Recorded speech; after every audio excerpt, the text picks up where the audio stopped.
kawasan kota lama, disebabkan karena perpindahan ibu kota Tanjung Pinang ke Senggarang. Saksikan Highway 1 jam bersama Dato' Rida Kaliamsi dengan narasumber Suryatati Amanan, mantan Wali Kota Administratif dan Wali Kota Tanjung Pinang 2 periode.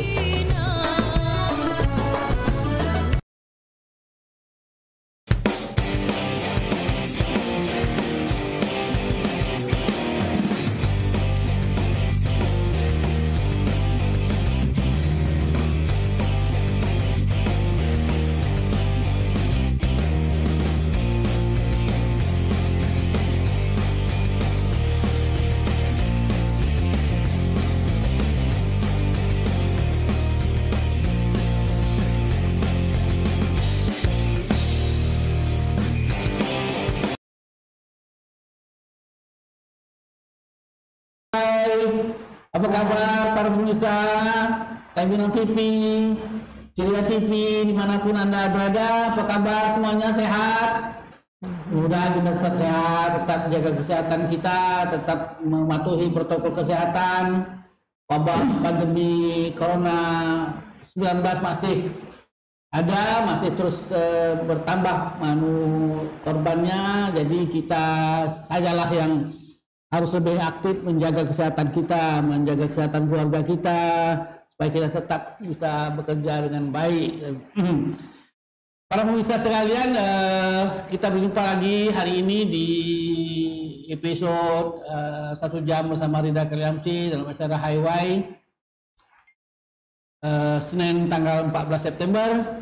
Dan hari ini atau minggu ini kita sengaja mengundang seorang tokoh perempuan yang sudah lama kita lihat ini, dan ini saya memujuk-mujuk dia keluar dari sarang dia tempat dia bersunyi-sunyi bersara betul-betul menikmati masa pensiunnya. Inilah tamu kita, Ibu Suryatati Amanan, dulu pernah menjadi wali kota selama lebih 11 tahun ya. 17 tahun, lebih dari 11 tahun ini yang memperjuangkan kota Tanjung Pinang dan kota administratif menjadi sebuah kota wilayah tingkat 2 dan kemudian lama menjadi, dan banyak sekali jejak sejarah, jejak kebudayaan yang beliau tinggalkan, buku-buku terbit segala macam. Nah, kita rindu dengan beliau ini, kita ngajak ngobrol-ngobrol, cuma topiknya mungkin Bu tidak budaya ini. Kenapa kita ajak Bu Tati ngomong hari ini? Gini, masalah latar belakangnya para pemirsa sekalian. Kota Tanjung Pinang ini sekarang sudah hampir jadi kota mati sekarang ini. Kalau malam-malam hari sudah gelap, sudah tak ada orang, sudah apalagi masa pandemi ini menjadi sangat sunyi, sangat sepi.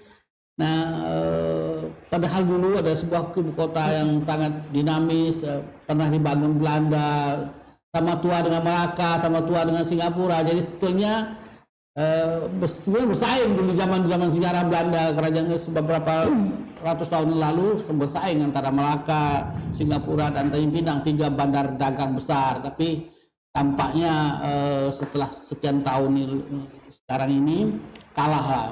Singapura jauh di depan, Malaka tetap berkembang hebat, tapi Tanjung Pinang kayaknya surut ya, menjadi lebih redup dibandingkan, karena terutama mungkin karena ada perbatasan dan lain, jadi kehilangan. Nah, sekarang ini kota yang sedang seperti kehilangan gairah itu, di luarnya dibangun sekarang jalan lingkar. Ini tuh proyek ratusan miliar itu. Sekarang sebetulnya jalan lingkar itu nanti akan menghidupkan apa? Menghidupkan sebuah kota yang sudah kehilangan seperti itu. Bagaimana caranya seperti itu? Nah, dengan Bu Tati ini sebetulnya yang ingin kita diskusikan dan kita cakap omong ini.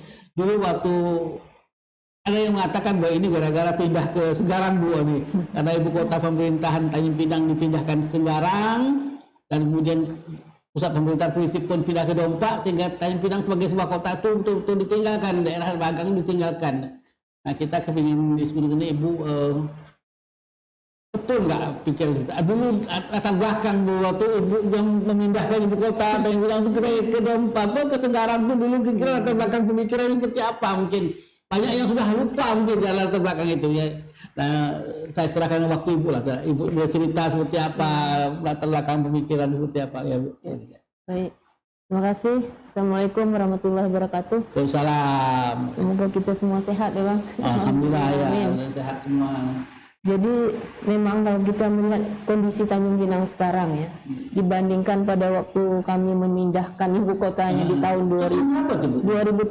2007 bangunan itu siap. Sekarang berarti sudah 13 tahun. 13 tahun dipakai, tapi masa pembangunannya itu dimulai dari 2002. Jadi 5 tahun masa pembangunannya cukup lama gitu ya. 2002 baru pindah. Baru pindah gitu kan. Jadi ya, berarti sebetulnya sudah diproses sejak 13 tahun tambah 5 tahun, 18 tahun ya. Iya, cukup lama gitu. Karena pada 2001 yang kita ditetapkan sebagai kota otonom.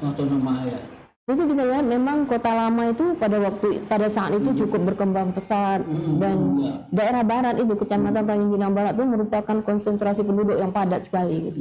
Jadi kalau kita melihat ke depan, kalau pusat kota pemerintahan tidak dipindahkan ke kawasan yang lebih leluasa gitu, kita khawatir nanti Tanjung Pinang akan menjadi apa ya, crowded ya, dan bisa mungkin macam-macam kota besar lainnya itu.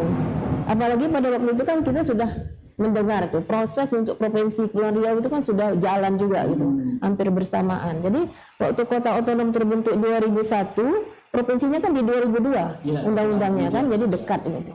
Oleh sebab itu pada masa itu kita berpikiran ke depannya sebagai nanti statusnya ibu kota provinsi juga, ini perlu ada perluasan pengembangan wilayah gitu. Jadi yang terbangunnya wilayah kota Tanjung Pinang itu kita harapkan nanti dia menyebar di 4 kecamatan yang ada di kota otonom itu. Dan potensinya itu memang ada kalau kita lihat memang di Senggarang atau Tanjung Pinang Timur gitu. Tapi kita waktu itu sudah membagi 4 titik pertumbuhan lah yang kita harapkan ini dapat berkembang. Pertama Senggarang kan sebagai pusat pemerintahan kota lama. Kemudian waktu itu Pulau Dompak itu kita mengharapkan jadi pusat apa ya, para wisata kota Tanjung Pinang. Pulau ya, satu pulau yang masih sebagian besar kosong gitu kan. Setelah provinsi berdiri, Pak Gubernurnya waktu itu Pak Ismet mengatakan pada saya, macam mana kalau Dompak itu dikasih ke kami untuk jadi pusatnya ibu kota provinsi gitu kan. Oh, itu ada pertanyaan, ada diskusi dengan Ibu Pak. Ada permintaan ya pada waktu itu, karena waktu itu kan banyak kan sarannya begini kan. Masuk Senggarang juga seperti kata itu. Iya. Tapi Pak Ismet sudah meninjau Senggarang. Waktu Pak Ismet meninjau Senggarang, dia melihat waktu itu kantor wali kota sedang rangka terbangun. Terus dia mengatakan saya sebetulnya saya cocok di sini katanya kan. Jadi saya mengatakan gini Pak, ini untuk pusat pemerintahan kota kata saya kan. Udah dalam pembangunan hampir selesai waktu. Aduh, mana lagi ya tempat yang tinggi katanya gitu kan. Saya tunjukkan di ada namanya tanah di depan kantor wali kota itu. Kalau di Senggarang enggak? Di Senggarang juga, tapi katanya enggak, Lampu Tati agak rendah katanya kan. Akhirnya dia mengatakan macam mana kalau Pulau Dompak gitu kan. Sebetulnya saya sayang gitu karena itu potensi kota kan. Tapi saya pikir ya untuk provinsi tidak apalah. Ya lah Pak, nanti kami rubah itunya tata ruangnya. Jadi Pulau Dompak kita kasihkan ke pemerintah provinsi. Sehingga sudah 2 berkembang kan. Terus Bintan Center itu memang sudah nampak lah cikal bakalnya gitu kan. Bintan Center ini yang sekarang ini yang ramai ini kan. Yang ramai sekarang ini bagian desainnya atau tumbuh sendiri? Mereka mengajukan ini Pak Suryono ini. Pak Suryono ya. Pak Suryono ini kan dia Bintan Center ini kota Suryono. Tidak, Pak Suryono ini dia pertama sekali apa ya melakukan pembangunan itu lewat propertinya. Dia mengembangkan yang perumahan di Jalan Pramuka, kemudian dia masuk ke pusat bisnisnya. Ada rancangan dia gitu kan tentang bisnis di situ. Kita melihat juga kalau sinergi antara pemerintah dengan swasta ini bagus lah ya, jadi saling mendukung gitu. Dan pada waktu 2003 diresmikan itu masih sepi sekali kan. Waktu itu kami kan ada apa namanya itu ya, macam PR lah gitu, memindahkan pedagang kaki lima yang di kota. Waktu itu kan crowded sekali, penuh di depan toko-toko itu. Bagaimana memindahkan mereka ke tempat mana mau kita taruh ini gitu kan. Terus Saya coba berbicara sama Pak Suryono, kira-kira ini bisa tak ditaruh di sana, gitu kan? Dia sebagian dah dijualnya pada waktu itu, kios-kios apa itu. Tinggal yang inilah yang ada, katanya bilang gitu kan. Kita hitung itu berapa pedagang yang harus kita pindahkan, bagaimana caranya, gitu kan? Sistemnya sewa waktu itu. Kumpulkan pedagang, akhirnya mereka, kami mau pindah, katanya gitu kan, asal ada tempat. Ya sudah, saya siapkan di Bintang Center, kata saya kan. Tapi kasih kami kesempatan, katanya kan. Apa itu, kata saya kan, minta berjualan 1 tahun tanpa dikejar Satpol, katanya. Oh gitu. Jadi waktu 2002 itu mereka betul-betul berjualan sekehendak hati dia lah, gitu kan. Suka lah. Mau pindah dari asal mau pindah nanti tak apalah. Pasar Jadi saya bilang, aduh tak apalah, ngalah untuk menang lah. Jadi bikin perjanjian tertulis gitu kan. Pas di malam hari raya 2003 itu mereka harus pindah gitu. Kita simpanlah perjanjian. Malam hari raya pindah. Karena mereka kesempatan terakhirnya di hari itu. Malam hari itu ramai sekali gitu kan. Mereka udah berbicara dari hati ke hati kan. Betul katanya kan. Jadi malam pemindahan tuh, aduh saya deg-deg betul tak dia pindah. betul pindah. Aduh alhamdulillah kan. Akhirnya mereka pindah. Bersih, jadi kan jalan mereka tuh betul-betul bersih. Tapi saya ingat masih guys, setelah itu 1 bulan mereka pindah, kita lihat di situ, aduh kan masih sepi. Masih sepi, betul yang belanja di situ kan, sampai 3 bulan dan baru mulai gelisah. Bu gimana nih kami bu? Katanya, kita mau cakap apa ya gitu kan? Udah dikasih bebas biaya kan, 5 tahun kita tak usah pungut bayaran apapun, kata saya kan. Akhirnya yang bertahan itu memang ada sampai sekarang bertahan, tapi ada sebagian sudah keluar lah gitu kan, diganti lagi gitu dengan yang lain. Tapi memang ya begitulah ya kehidupannya. Dan itu di tahun 2003 gitu. Sampai tahun 2000 berapa tuh? Ingat saya 2011 Tanjung Pinang Kota Lama tuh masih bagus ya. Masih bagus. Masih hidup lah kegiatan ekonominya gitu kan.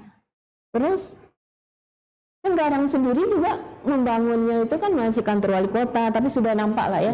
Ada kantor pengadilan, ada kantor agamanya sendiri, terus ada kejaksaan tinggi kan, ada kanwil hukumnya di situ.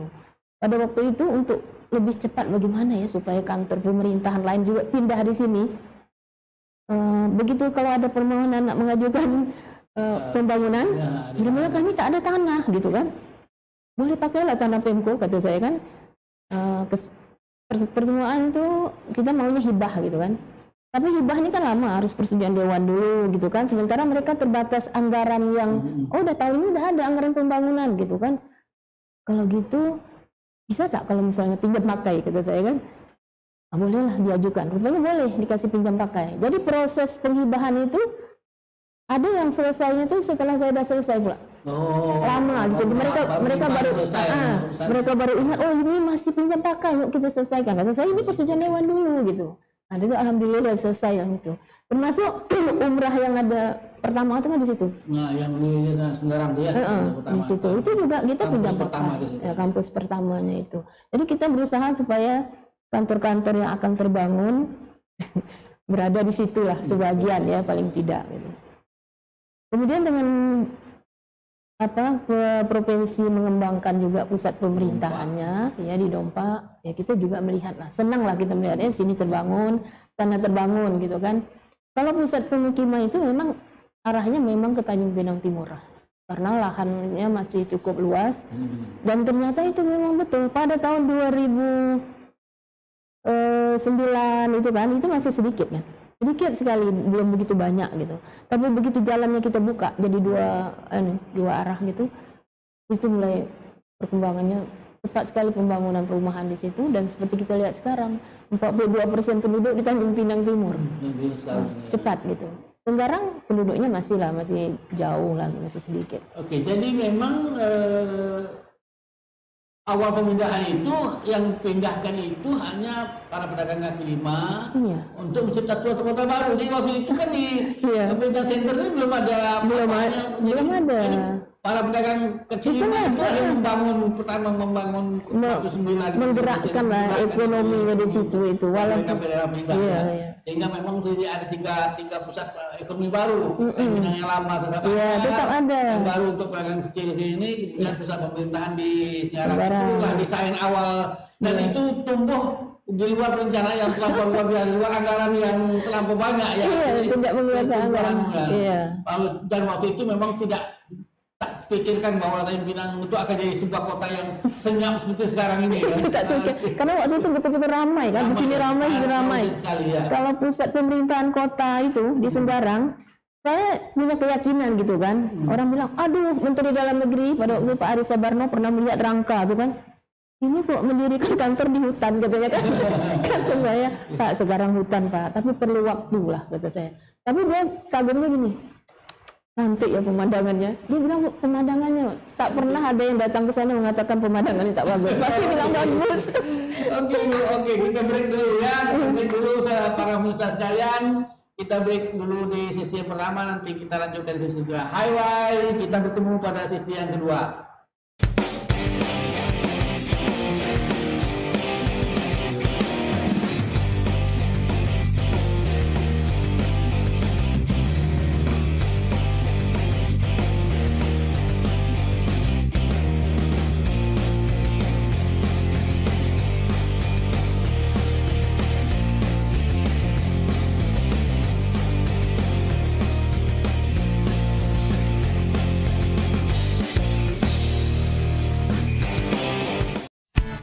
Kota Tanjung Pinang merupakan ibu kota dari Provinsi Kepulauan Riau.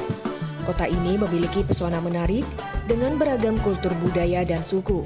Hampir dari seluruh Indonesia masuk ke kota ini. Dengan bahasa Melayu yang masih tergolong klasik dan sedikit unik, terdengar di telinga orang-orang dari luar kota, namun memiliki daya tarik tersendiri. Tanjung Pinang ditingkatkan statusnya menjadi kota dengan Undang-Undang Nomor 5 Tahun 2001, tanggal 21 Juni 2001. Hingga kini perjalanan Tanjung Pinang menjadi sebuah kota sekaligus ibu kota Provinsi Kepri. Tanjung Pinang memiliki banyak daerah pariwisata seperti Sungai Jarang, Pulau Penyengat, bangunan-bangunan peninggalan Belanda, situs-situs kuno, dan masih banyak yang lainnya. Sejak tahun 2016 hingga kini, kawasan Tanjung Pinang Kota atau Kota Lama, seperti kota mati, karena rendahnya geliat ekonomi di lokasi tersebut. Memang, setahun sekali kawasan Kota Lama menggelar event tahunan jelang Imlek. Namun hal tersebut tidak berpengaruh banyak membangkitkan geliat perekonomian. Konon katanya, hal itu disebabkan ibu kota Tanjung Pinang dipindahkan ke Senggarang. Terlihat jauh perbedaan di Tanjung Pinang Timur yang menjadi ibu kota kecamatan. Geliat ekonomi di daerah ini terlihat mulai tumbuh, termasuk pertumbuhan penduduk, infrastruktur pendidikan, dan rumah sakit. Lalu benarkah salah satu penyebab matinya geliat perekonomian di kawasan Kota Lama disebabkan karena perpindahan ibu kota Tanjung Pinang ke Senggarang? Saksikan Highway 1 jam bersama Dato' Rida Kaliamsi dengan narasumber Suryatadi Amanan, mantan Wali Kota Administratif dan Wali Kota Tanjung Pinang 2 periode.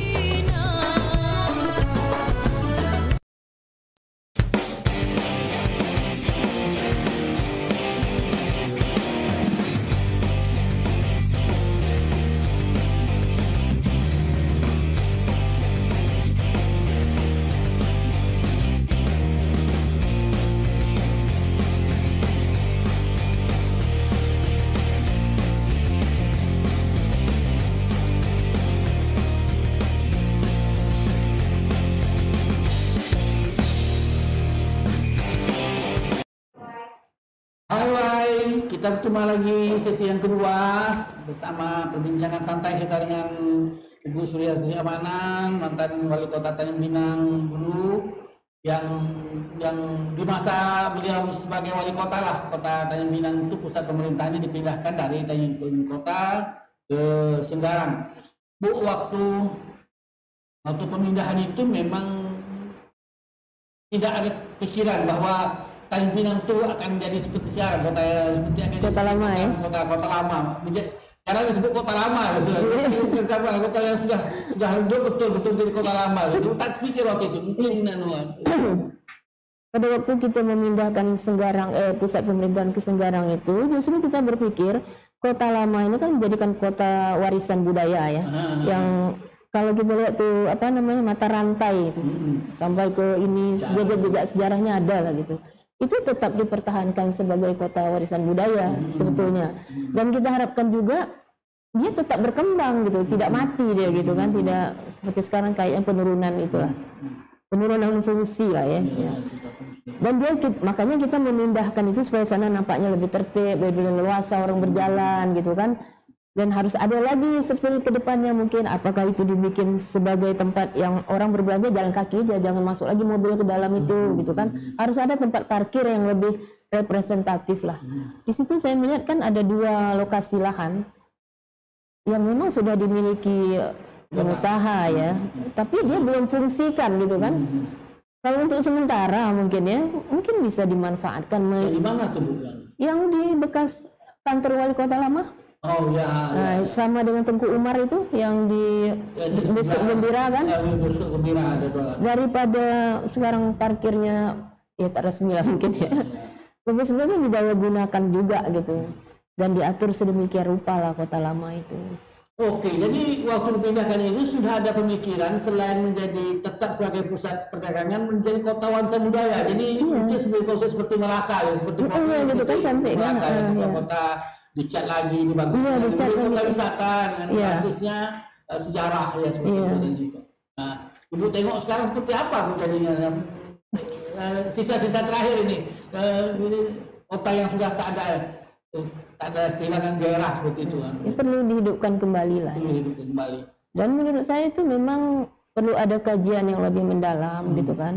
Karena untuk mengubah suatu kawasan yang sudah seperti sekarang tuh menurun betul, itu ada ini Bang, ada apa ya, semacam konsep dari Departemen Pemukiman dan Wilayah di pusat gitu. Mereka ada program yang namanya penataan kawasan dan revitalisasi. Jadi dia bagi itu nanti 3 kawasan itu. Ada kawasan kota lama yang sudah menurun, ada juga kawasan strategis tapi semeraut mungkin ya gitu. Ada kawasan potensi tapi belum terbangun. Itu kajian setelah dipindahkan, setelah pusat pemerintahan dipindahkan. Nah, sekarang baru itu baru kita tahu gitu kan. Setelah, waktu kita memindahkan kan masih ramai ini, jadi belum jadi perhatian. Begitu sekarang sudah sepi, ini kan perlu jangan dibiarkan mati lah gitu kan. Oh, sudah ada kajian. Jadi mesti ada seperti itu. Nanti kalau pusat itu kan lebih banyak tenaga ahli dan mereka juga ada ininya apa namanya pembagian atau sharing gitu. Kalau kami mungkin bantuan teknis gitu kan, dia betul-betul kaji gitu kan, misalnya jalan apa yang harus dibangun atau ini tak perlu ini. Karena contohnya sudah ada seperti di Bukit Tinggi. Bukit Tinggi itu di Jam Gadang itu dulu kan semeraut, berhasil tapi memang makan waktu gitu, sampai 3 tahun atau 4 tahun. Jam Gadang, kawasan Jam Gadang tetap hidup, barunya tetap berkembang. Sama dengan Melaka. Melaka itu kan kota lamanya tetap hidup, berkembang sebagai pusat perdagangan, tapi pusat pemerintahannya yang ada di air keruh segala macam itu tetap ini. Jadi ada model, menurut saya ada model yang bisa ditiru bagaimana menghidupkan sebuah kota lama yang ditinggalkan pemerintahan itu, tapi tetap utuh sebagai kota dagang. Sekarang menurut saya ini jadi tantangan untuk katakanlah wali kotanya atau siapa tantangan kedepannya lah gitu bagaimana mengembali fungsi kota lama ini sebagai sebuah kota dagang, sebagai pusat perdagangan. Sekarang ini saya melihat kan menurun ini apa kira-kira? Apakah karena fungsi pelabuhannya yang tak jalan? Apakah apa yang kira-kira menurun seperti itu? Atau semua pusat perdagangan pindah ke 49 yang dulu dibangun oleh para pedagang kaki lima, sekarang jadi pusat perdagangan baru, sekarang jadi downtown-nya Tanjung Pinang sekarang begitu. Sebetulnya mungkin perlu ya pembenahan sedikit lah ya. Mungkin jangka pendek dia perlu pembenahan. Kita lihat kan sekarang warnanya juga ada suram gitu kan. Mungkin perlu ada pencerahan warna, ada pernak-pernik ya. Waktu malam mungkin dibikin lampu seperti apa gitu kan, sehingga ada orang tertarik. sudah berubah penampilan lah gitu. Walaupun berubah sedikit, tapi sentuhan itu saya kira sangat berarti. Contohnya Kampung Bugis kan? Ya. Kampung Bugis itu begitu dikatakan kota warna-warni, orang banyak datang. Banyak datang ya. Mau sesat-sesat buat datang ke rumah saya, Bu, Kampung Bugis kat mana? Kita nak nengok kampung tu rupanya gitu kan. Gambar yang warna-warni. Iya. Jadi perlu sentuhan ya. Perlu sentuhan sedikit. Yang tidak mengubah Sementara lah ya. Tapi kalau mau betul-betul terwujud sebagai kota warisan budaya, memang dia harus dikaji secara mendalam. Dan itu tahap demi tahap membangunnya, tak selesai dalam 1 tahun. Mungkin apa dulu prioritasnya, baru yang kedua, ketiga sampai dia berhasil gitu. Ya, betul-betul cantik nanti kalau betul-betul jadi. Iya, mungkin nanti setelah siap jalan lingkar, jalan lingkar itu jalan lingkar itu memang terlampau mahal, terlampau bukan mahal. Artinya investasi yang besar kalau sampai Tanjung Pinang tak bisa dihidupkan kan sayang ya. Sayang. Kalau konsep itu jadikan kota budaya, ya itu yang dipoles ya di kawasan wisata sehingga orang yang lalu lalang sana pun ada sesuatu yang dilihat dari itu. Nostalgia lah ya, nostalgia. Macam orang Singapura mungkin dia nostalgia, gitu kan? Datang ke Tanjung Pinang, dia katanya macam Singapura zaman dulu, gitu kan? Mungkin ada titik-titik yang dibangun seperti itu. Iya, ya ada sentuhan wisata, tapi tidak mengubah konsep Tanjung Pinang lama sebagai kota bersejarah, kota budaya. Oke. Nah, sekarang yang Ibu bangun sekarang di Dompak, di Senggarang sekarang, master plan atau yang mimpi Ibu pasti ada mimpi. Hanya Menteri Dalam Negeri aja yang bangun dalam hutan. Sekarang udah jadi sekarang seperti Ibu sambil Ibu kan masih tetap tinggal sana. Bukan selalu tiap hari bisa lihat jejak mimpi Ibu yang di sana. Gimana menurut Ibu sekarang nih? Jadi kita dulu itu berangan lah gitu ya. Pusat pemerintahan itu di samping fungsinya sebagai pusat pemerintahan, tapi juga dia sebagai kawasan yang orang tertarik untuk mengunjungi karena indahnya dia. Sebagai pusat pemerintahan itu dia dikelilingi oleh taman bunga lah menurut saya gitu ya.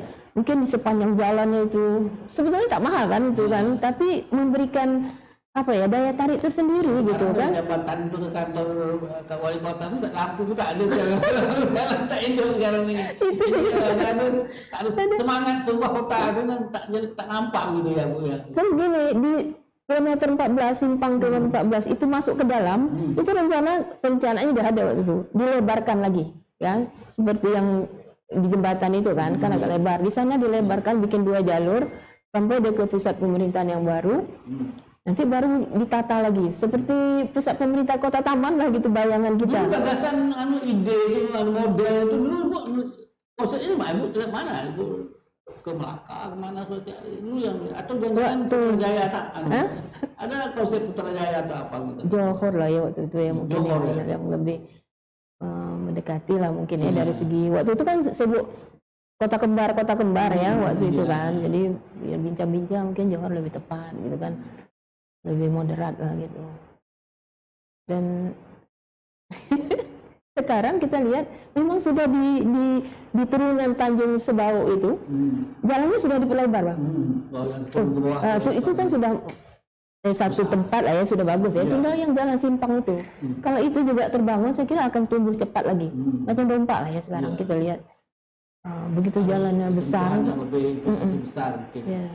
Mungkin tak cukup kuat APBD Pemko untuk membangun itu, harus ada sentuhan atau dari bisa lah kerjasama provinsi atau kota perencanaan, tapi sama pemerintah provinsi itu sudah membangun kotanya sendiri tentu. Gitu.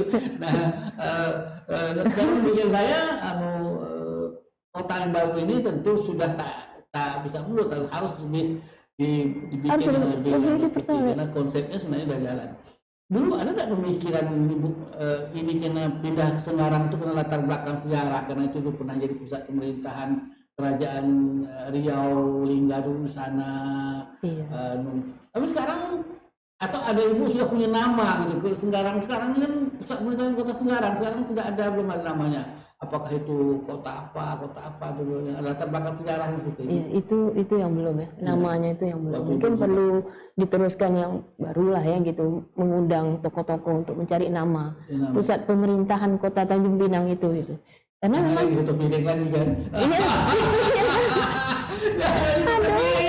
Menyesatkan ya. iya sayang betul, kenapa Kota Piring ke situ gitu. Tak cocok dengan jejak sejarah gitu kan. Iya. Aduh, jangan sampai Senggarang salah nama pula lagi. Jangan sampai Senggarang salah nama. Iya. Sementara tuh jauh dekat dengan Senggarang sebagai sebuah konsep, sebagai sebuah tinggal lagi kota hampir jadi sebetulnya ya sebagai sebuah pusat perkotaan baru, modern yang baru hampir jadi. Tinggal bagaimana membangun bridging elemennya dari 3 pusat kali ya Ibu ya. Jadi 3 pusat kan. Kota Lama, Bintan Center, Senggarang, lalu Tanjung Pinang Timur sebagai pusat pemukiman sekarang ya tumbuh seperti kemudian dan kemudian menjadi pendukung lah, menjadi hinterland daripada Dompak sebagai pusat pemerintahan yang baru. Sebenarnya konsep perencanaannya walaupun tidak direncanakan secara matang tumbuh sendiri seperti itu. Nah, yang ini ya. Kemudian dalam pikiran sekarang bagaimana dalam konteks seperti ini ada semacam pemikiran, mungkin Ibu ada semacam apalah satu diskusi terbuka bagaimana mengembalikan Tanjung Pinang Kota menjadi kota warisan budaya itu, karena daripada dia sekarang menjadi sepi yang tidak ada pukul 4 petang, pukul 5 petang sudah menjadi yang masa untung ada matahari di belakang penindahan itu. Jadi orang yang tidak ada matahari sudah tak ada lagi orang mengunjung ke kota itu. Iya.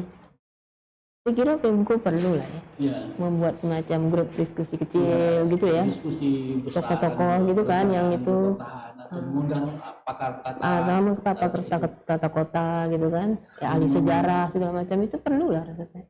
Jadi menghidupkan kembali ekonomi di Kota Lama sebagai pusat ekonomi dan kota budaya, sebagai warisan budaya seperti itu ya. Tapi juga masyarakat yang berada di situ juga perlu didengar dulu. Iya, maunya mereka itu seperti apa gitu kan. Kalau masyarakat dengan banyak pendapat ya, banyak pendapat pakar yang betul-betul iya. Bu, dalam pikiran saya juga Tanjung Pinang Kota Lama ini tak bisa tumbuh juga karena memang tak ada pelabuhan yang betul-betul sentratif. Pelabuhannya kan di Kampung Melayu.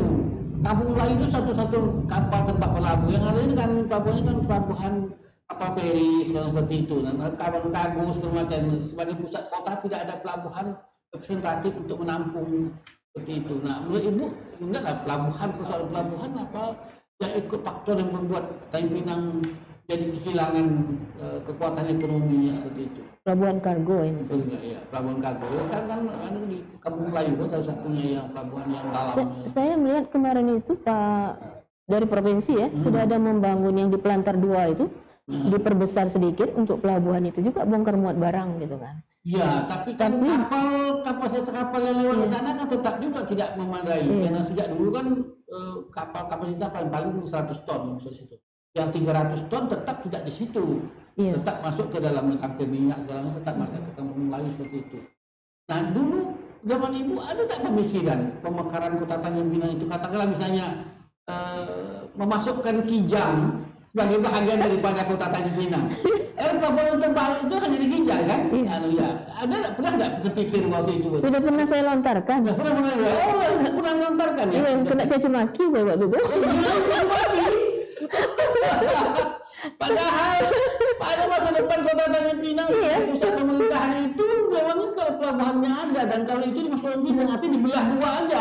Bintan seluruhnya Tanjung Uban itu menjadi Kabupaten Bintan, yang Tanjung Kijang itu sebagai kota lama, kota tambang itu masuk ke Kota Tanjung Pinang menjadi pusat pelabuhan ekonomi di sana. Jadi sehingga dia bisa membackup kebutuhan Tanjung Pinang sebagai pusat pemerintahan.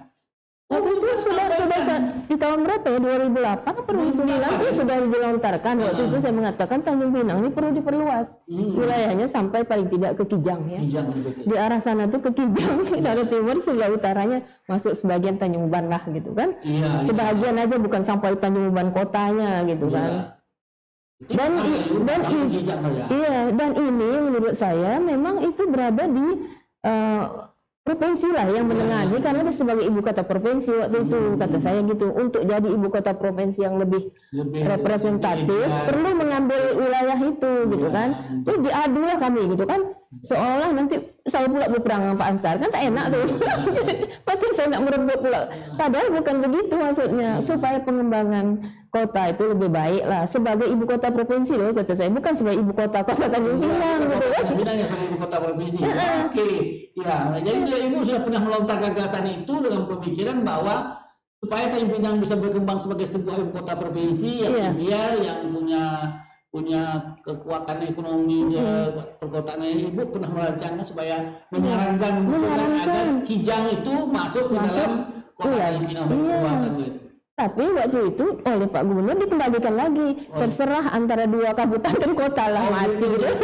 Pak Gubernur mana waktu itu? Masih Pak Sani waktu itu. Masih Pak Sani. Oke. Baik, para pemirsa sekalian, kita break dulu pada sesi kedua ini, kita masuk ke highway, kita berjumpa lagi pada sesi ketiga.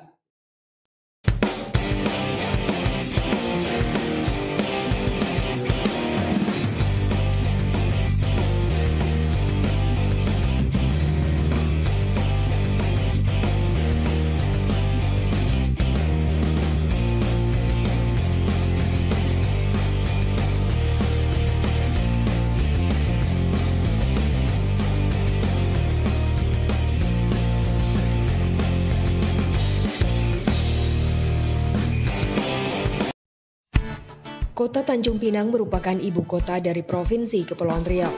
Kota ini memiliki pesona menarik dengan beragam kultur budaya dan suku. Hampir dari seluruh Indonesia masuk ke kota ini.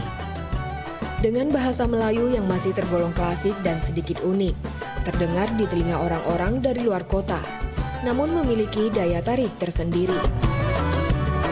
Tanjung Pinang ditingkatkan statusnya menjadi kota dengan Undang-Undang Nomor 5 Tahun 2001, tanggal 21 Juni 2001. Hingga kini perjalanan Tanjung Pinang menjadi sebuah kota sekaligus ibu kota Provinsi Kepri. Tanjung Pinang memiliki banyak daerah pariwisata seperti Sungai Jarang, Pulau Penyengat, bangunan-bangunan peninggalan Belanda, situs-situs kuno, dan masih banyak yang lainnya. Sejak tahun 2016 hingga kini, kawasan Tanjung Pinang Kota atau Kota Lama seperti kota mati karena rendahnya geliat ekonomi di lokasi tersebut. Memang, setahun sekali kawasan Kota Lama menggelar event tahunan jelang Imlek. Namun hal tersebut tidak berpengaruh banyak membangkitkan geliat perekonomian. Konon katanya, hal itu disebabkan ibu kota Tanjung Pinang dipindahkan ke Senggarang. Terlihat jauh perbedaan di Tanjung Pinang Timur yang menjadi ibu kota kecamatan. Geliat ekonomi di daerah ini terlihat mulai tumbuh, termasuk pertumbuhan penduduk, infrastruktur pendidikan, dan rumah sakit. Lalu benarkah salah satu penyebab matinya geliat perekonomian di kawasan Kota Lama disebabkan karena perpindahan ibu kota Tanjung Pinang ke Senggarang? Saksikan Highway 1 jam bersama Dato' Rida Kaliamsi dengan narasumber Suryatati Amanan, mantan Wali Kota Administratif dan Wali Kota Tanjung Pinang 2 periode.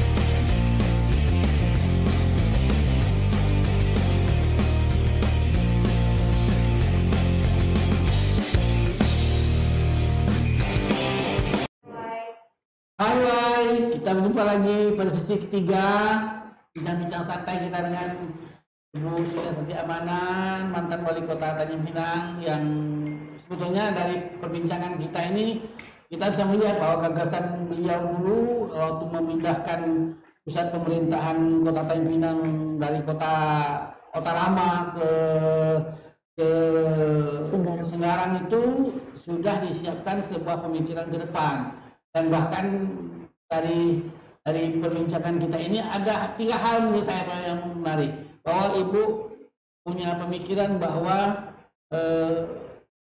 tetaplah kota lama Tanjung Pinang itu dipertahankan sebagai kota bisnis, kota dagang, tapi juga dikembangkan sebagai pusat kota wisata budaya, kota warisan karena memang kota Tanjung Pinang itu kalau dihitung masa keberadaannya sudah lebih dari 200 tahun ya sebetulnya ya 1784 ya 1784 sampai sekarang lebih 200 tahun 261 tahun sebetulnya ya sebagai sebuah kota tua seperti itu tua.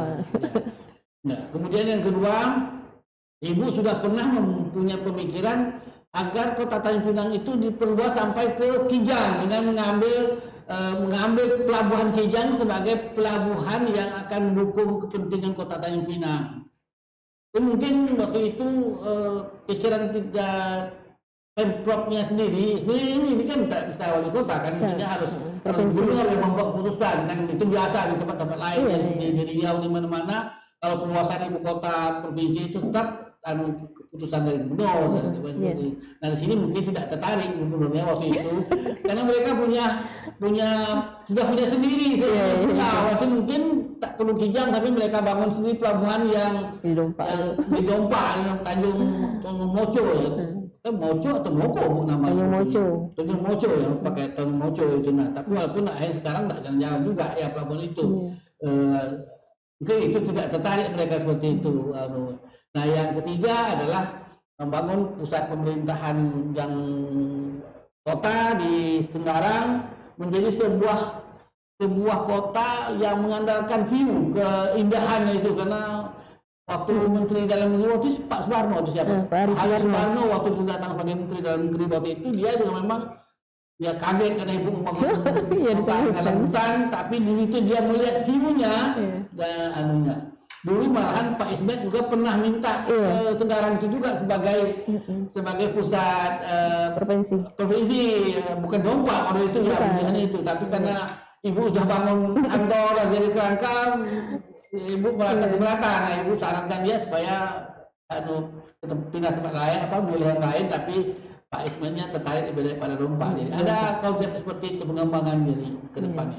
Jadi sebenarnya perencanaan ke depan kota Tanjung Pinang sebagai pusat pemerintahan, sebagai pusat provinsi sebenarnya sudah teratur. Tapi dampak ekonomi itu akhirnya kota Tanjung Pinang itu, ekonomi kota lama itu dikalahkan oleh spirit para pedagang kaki lima yang ibu pindahkan dari kota itu ke Batu Sembilan. Karena Batu Sembilan menjadi sebuah pusat pemerintahan ini. Jadi ini memang Batu Sembilan ini tidak dalam perencanaan sama sekali Bu ya.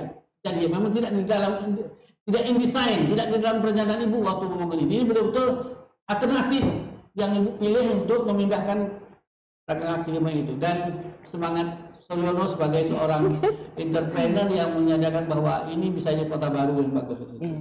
Jadi kalau Batu Sembilan itu memang pemikiran ke situ tuh ada, tapi untuk pelaksanaannya kan tidak harus pemerintah sendiri. Kalau ada swasta yang ingin mengembangkan itu cocok dengan apanya kita, ya apa salahnya gitu kan? Kita berkolaborasi, mereka betul-betul membangun gitu kan.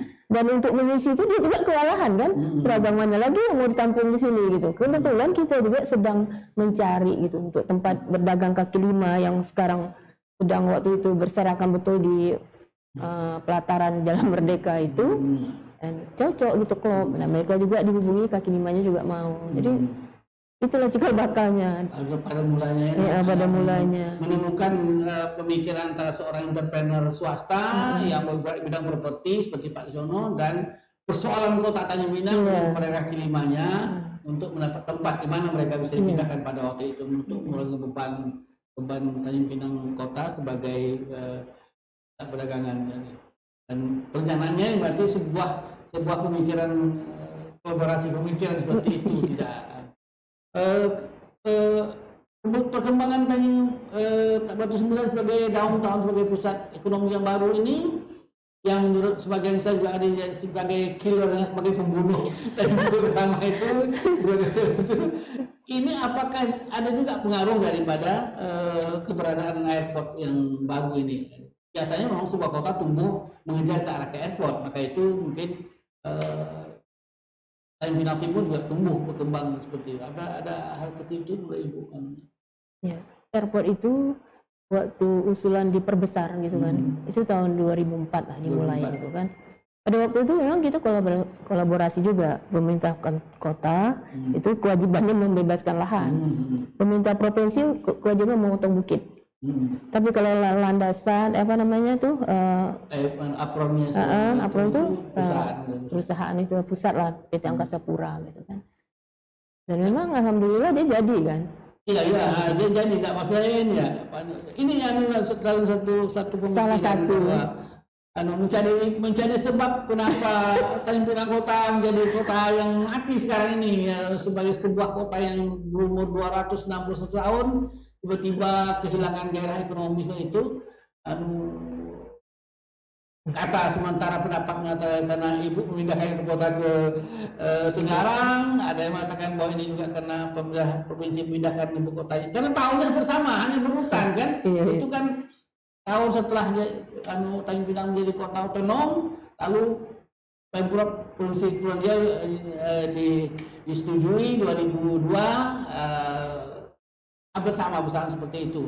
Nah yang ketiga yang disebabkan oleh tumbuhnya pusat ekonomi baru di Batu 9 ini sebagai salah satu menyebabkan seperti itu. Nah, tiga faktor-faktor inilah menyebabkan Tanjung Pinang ini sekarang menjadi sebuah, ini kita khawatir inilah tak ada lagi yang diingatkan orang di kota Tanjung Pinang yang ini tinggal satu ada Prata pagi sore, ada rumah makan sederhana, kemana lagi ada mungkin ada Anjung Cahaya, karena Anjung Cahaya pun sedang diabrak-abrik sekarang nih karena perluasan. Nah, apakah jalan lingkar itu nanti menurut Ibu akan menghidupkan kembali Tanjung Pinang sebagai kota ekonomi atau malahan lebih mematikan kota ini sebagai menurut visi pemikiran Ibu lah sebagai mantan wali kota, sebagai seorang perancang dulu seperti itu. Dulu Ibu pernah memikirkan jalan lingkar? Tidak, belum ada ya. Kalau Jalan Merdeka itu ya, pusat perdagangannya itu, salah satu kendalanya memang parkirnya susah, sempit kan. Mau dikembangkan seperti apa, dia begitu juga luasannya itu. Jadi memang harus ada yang korban gitu, maksudnya korban lahan lah gitu kan. Kalau memang lahan yang tidak dipakai itu sudah diberi pengusaha itu, mungkin diambil alih lagi oleh Pemko gitu ya, supaya dia bisa menata lebih baik lagi gitu. Dibikin pusat parkir hidup. Iya mungkin kan, tak bisa bertingkat supaya lebih banyak gitu. Nah seperti itu mungkin gitu. Karena memang sekarang ini susah, makanya Bintan Center dikejar orang karena parkirnya mudah. Gitu. Apalagi ibu kalau belanja kan, aduh parkirnya, saya aja kalau belanja ke pasar lama tuh 3 kali putar baru dapat masuk. Gitu. Itu cukup berpengaruh juga lah. Itu juga sebab mengapa tidak jadi dibikin shopping center di Batang Anus itu karena tidak ada lahan. Akhirnya pindah ke Tanjung Pinang di sisi yang di Dompak ini seperti itu. Iya, tapi ada dekat pelabuhan kita ini rencana mau bikin shopping center antara pelabuhan 1 dan pelabuhan 2 itu antara internasional dan lokal itu di celah-celah itu. Konsepnya dulu, konsepnya pelabuhan itu ingin dikembangkan yang sebelah kiri ya dari sini ya. Itu dia akan bangun yang seperti dia bilang shopping center lebih lengkap gitu kan. Saya pada waktu itu memang kurang setuju karena dia menutup gedung daerah pemandangannya. Kalau mau sebelah kanan lah menurut saya kan. Mereka keberatan karena harus ganti rugi segala macam, sudah banyak perumahan yang itulah di situ sekitar itu ya. Tapi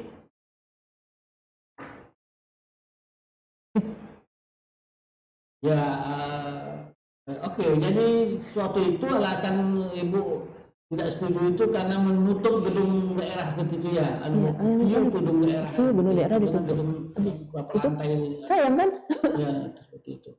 Nah, akhirnya tidak jadi di situ ada shopping center dan pindah ke TCC tuh. Jadi Tanjung Pinang itu akhirnya tinggalkan juga, akhirnya pindah juga ke Dompak semua masa itu. Memang menurut saya nasib kota ini memang harus jadi sebuah kota sejarah, kota sejarah yang di warisan sejarah. Menurut saya harus ada pemikiran lah ke depan bagaimana menjadikan Tanjung Pinang yang sudah 265 tahun, 265 tahun ini menjadi sebuah kota yang geliat ekonominya sudah mungkin tak bisa lagi dipindahkan pusat ekonomi kembali ke kota lama, mungkin tidak, tapi sebagai sebuah kota warisan budaya Ibu masih bisa dipertahankan. Jadi itu lebih baik kembali ke konsep Malaka menurut saya. Kota Malaka itu seperti itu, pusat perdagangannya agak pindah geser agak ke air keruh segala macam itu, tapi kota lamanya itu bangunan-bangunan zaman lama, bangunan zaman Portugis, Belanda segala macam ditata, diulang, dicat lagi, dibalik seperti itu. Ya? Jadi kembali kepada sebuah kota wisata menurut saya. Ibu punya pikiran lain yang ibu impikan ya Ibu, kota dulu waktu ada katalah Ibu bersedih waktu meninggal membawa pedagang kaki lima Lebaran itu, kemudian Ibu sekarang melihat kota Tanjung Pinang tiba-tiba dulu seperti itu, ada rasa enggak? Rasa nyesal nggak pindahkan ke sekarang itu? Tidak juga. Karena kalau ditata lebih baik yang kota lama itu dia akan hidup lagi lah. Tinggal ada satu konsep baru atau kesungguhan baru. Karena orang juga akan ingatkan kenangan-kenangan mereka kalau turis lah ya. Oh ini jejak yang ini dulu, ini tinggal menata dia. Masih ada Prata Jalan Bintan, masih ada Milende Jalan Bintan, masih ada Jalan Merdeka seperti itu.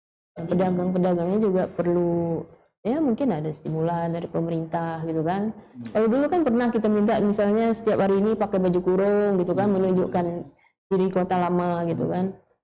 Kalau perlu kita bantu dengan bajunya sekali, jadi tak memberatkan mereka, tapi kita punya gagasan yang tidak memberatkan mereka, karena mereka kan mencari penghidupan itu kan memang untuk kehidupan sehari-hari. Ya, memikirkan kembali jalan Merdeka sebagai jalan sejarah, jalan jalan pos ini, jalan pos sampai ke jalan Bintan, kota-kota lama, kota-kota bersejarah itu di musim ada kemarin konsep menjadi kota lama, ada pasar malam, ada apa seperti itu malam yang menghidupkan malam yang kata Ibu kasih lampu warna-warni apa sebagainya, sehingga kota lama itu tidak terbiar begitu saja, tidak di. Biasa kan menjelang Imlek kan mereka bikin pasar malam, itu kan 1 bulan lah biasanya itu. Ya, tapi tak ini lah. Itu setahun sekali gitu. Dulu pernah kan? Hari yang kota Jongker Walk di Malaka itu ada satu kawasan memang tiap malam pasar malamnya. Jongker Walk itu di Malaka itu ada satu kawasan yang pasar itu. Nah, Jongker Walk itu katanya adalah konsep yang mau dipakai waktu bangun kota yang lama itu. Dulu Bang, waktu kota Tanjung Pinang Jalan Merdeka itu, karena kita melihat ya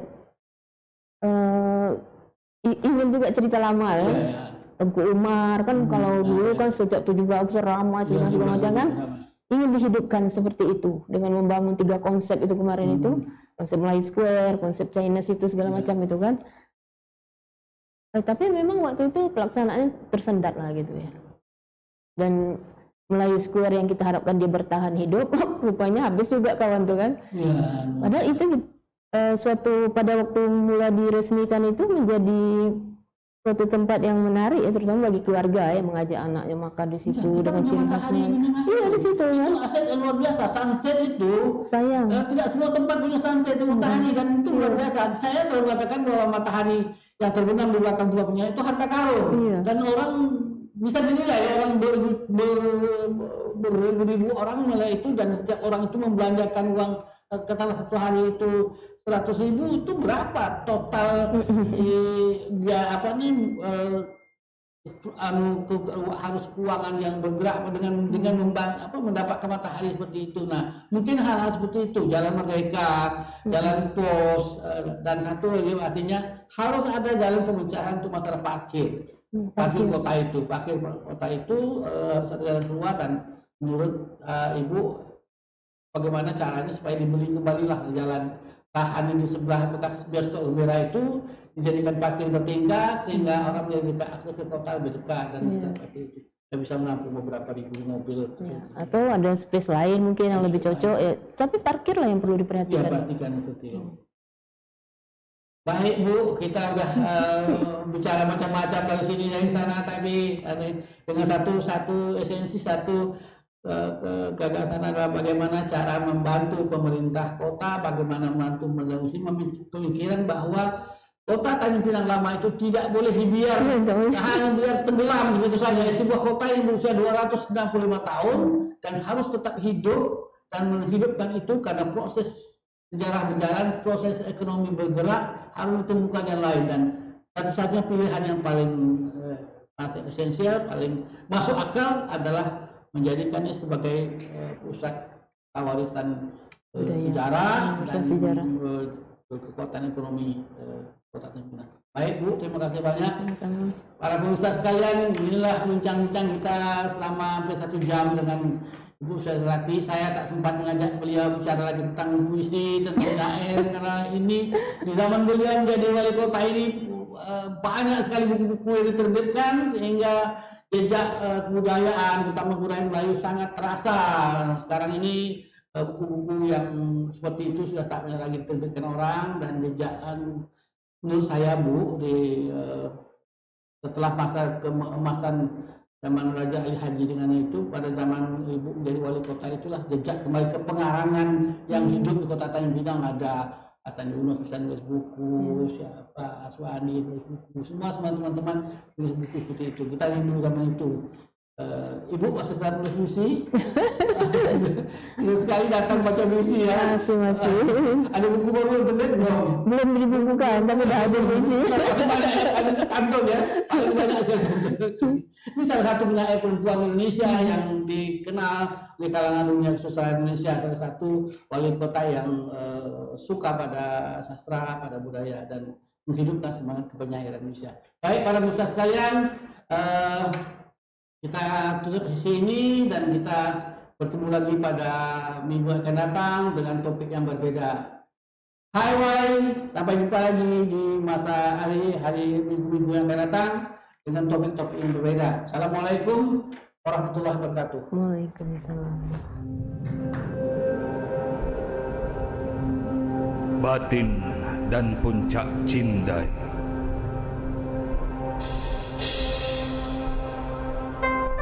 Bismillah itu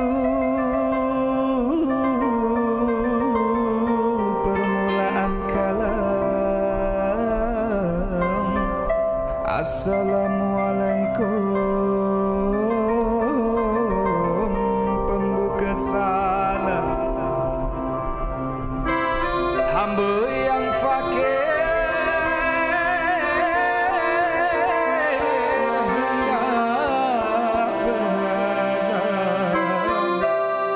kisah lama berabad silam.